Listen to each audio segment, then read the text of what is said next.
Our top story tonight, another 10 people charged now in the Feeding Our Future fraud scheme.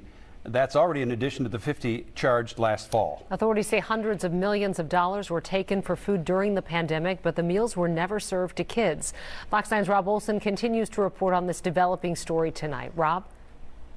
Yeah, as you mentioned, the total number of people charged now up to 60. These new indictments also point to Feeding Our Future, which was at the center of this fraud scandal when it was unveiled last fall. But it also points to another sponsor that's as yet unidentified. Simply listed in court documents is Sponsor A. But the allegations are the same, filing all sorts of allegedly false invoices, claiming to feed thousands of children, taking and spending millions of dollars.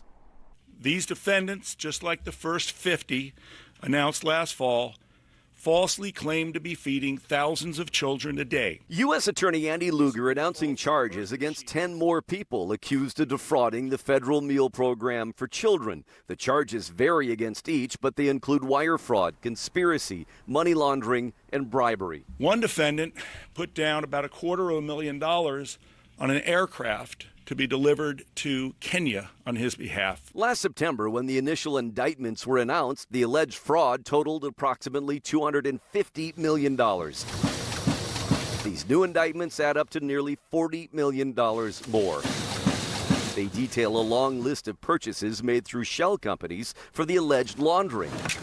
Luxury cars, pickups, cargo vans, about a dozen private homes, and various commercial properties, including a 37-acre lot in Lakeville. One defendant laundered his funds by purchasing a laundromat. Lugar highlighted one defendant who listed a meal site in Pelican Rapids. One invoice, as an example, claimed 233,000 meals over a 4-month span. That means about 2,000 meals a day to children in a town of 2,500 people. And finally, perhaps most brazenly compared to other defendants, she did not even have a site at which she claimed to be serving food.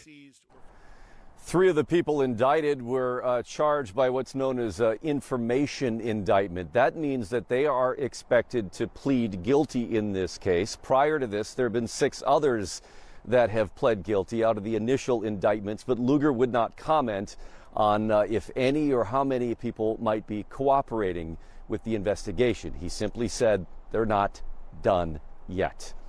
Live in Minneapolis, Rob Olson, Fox 9.